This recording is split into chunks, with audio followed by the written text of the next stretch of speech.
So I'm in Cyberjaya in Malaysia, and this is what an ordinary neighborhood looks like.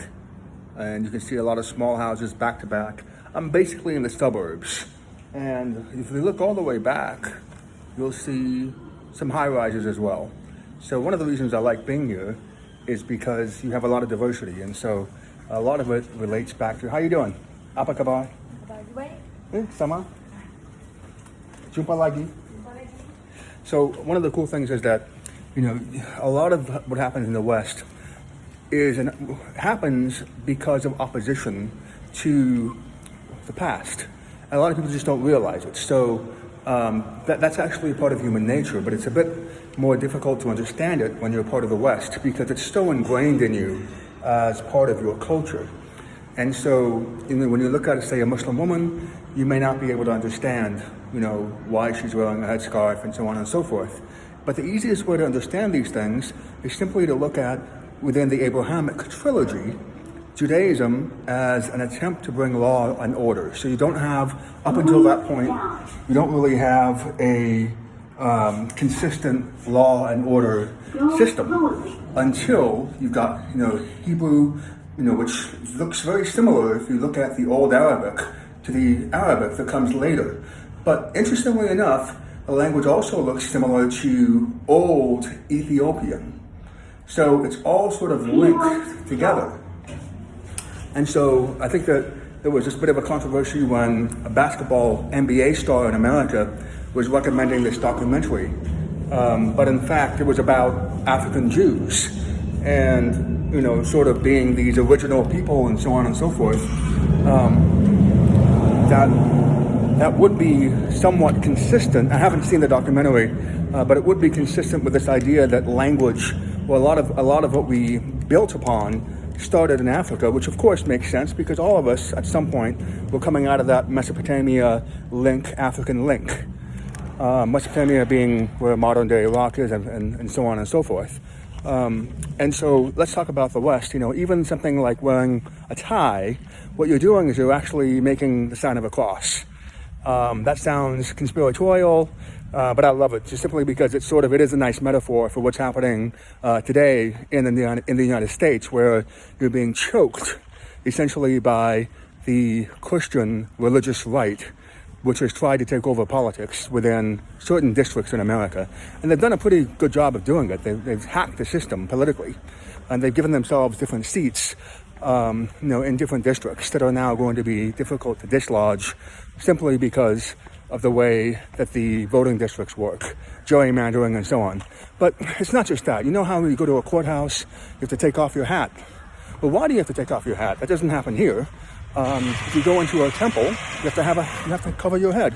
If you go into, again, the Muslims, they cover their heads, just like the Jews, their cousins. So why is that?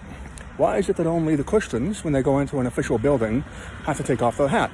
Again, think of humanity as simply creating all of these different systems in opposition to what came before, because what came before was extremist. If it was extremist, then you have a more liberal system. In other words, you go from law and order into a more open storytelling system. Whether it's Hinduism or Buddhism and so on and so forth, these are all collections of stories that are designed to create a flexible system of teaching people morality. But if it fails, then you got to go back to something more simple and straightforward. What's happening in the United States right now? Right? You've got a very open system of liberal laws, and some people interpret differently, whether to save money on local costs or whatnot.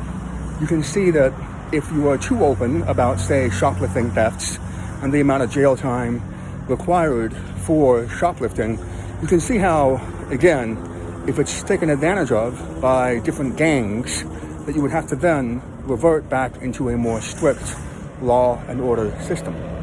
And so think about that, and then think about also what happens when you have Judaism, which had law and order.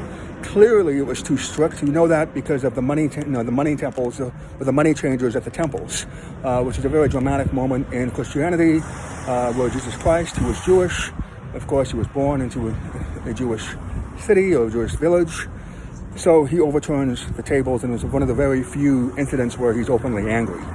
So you can see how you have a too strict dedication to the rule of law, which then creates a backlash. And now you go back from that into a storytelling function, which is what human beings are all about. Human culture is all about telling stories. And so that's actually not unique at all. The East, for example, the Buddhism and Hinduism are all a collection of stories. The Buddha gets reborn. Why? Gets reborn so that he or she or whatnot can teach you another lesson through another story. You know, if the last story that he told involved his death, again, he gets reborn or reincarnated in order to teach you another lesson. So think about the 10 Commandments, but every commandment, you know, whoever is teaching that goes ahead and dies, and then now you're reborn again. So within Christianity, you then have perhaps an open system. Thank you, Matthew. Go ahead. Yeah. Okay. So you have an open system, and then of course, what happened was you then had, a system that may have been not stringent or reasonable enough with regulations. We know that because of jubilees. So people went into debt. A lot of people would love to go to war because they would get paid or they would have their debts forgiven.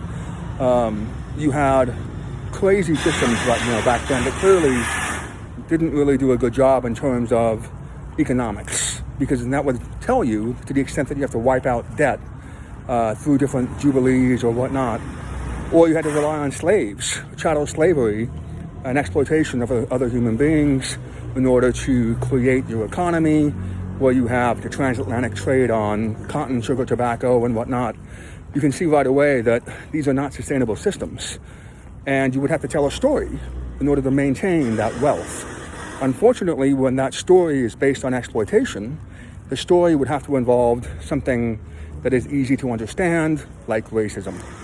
And so especially if the people that you're exploiting happen to look differently or look different than you can see how, again, the racism would be a systemic feature of that kind of a system that would be, again, too open, perhaps, and that at that point in time with respect to certain regulations or certain ways of doing business. And then you see, once again, another reversion. When Islam comes in, you see another reversion back to a law and order system that tries to mediate the strictness of the pound of flesh that was being talked about in Shakespeare. Hello, how are you? So you've got that system essentially in a trilogy that tries to go back. And you see all of this. You see with the Muslims, they've maintained almost everything possible that the Jews did, with circumcision, with pork, with, again, you have a limitation on interest, and so on and so forth. So you have, again, a system that's designed to take the slaves that were bonded by the Christians and create a system that allowed them, a strict system, that allows them to say that, no, now we're one of you, we're equal to you, despite our slavery status, which is, of course, banned by Islam. And the reason it's so strict is, again, because you're trying to, it's a reaction to an economy, for the most part, that was based on exploiting other human beings. And so you have to have a strict system. You have to prove yourself in order to be a Muslim back then. And so, you have to have, that's why Ramadan is so strict. You have to sort of show yourself as having self-control. And that was a criticism that a lot of people had about slavery, that these people were inferior, et cetera, et cetera. You see that written all over the literature. And again, you can see how that would, create, in a sense, a remediation system that would require some sort of self-control. But these are all guesses. We don't know what was really happening in different systems, in different cities. We can only look at things in a broad sort of scope in order to understand principles. And again, one of these principles that you must understand when you're dealing with other people in other countries is almost everything you see is a reaction to something that happened before that eventually failed. Colonization. So a lot of the things you see here, you have an ID card, and people's races and religions are accessible on those Malaysian ID cards. Why?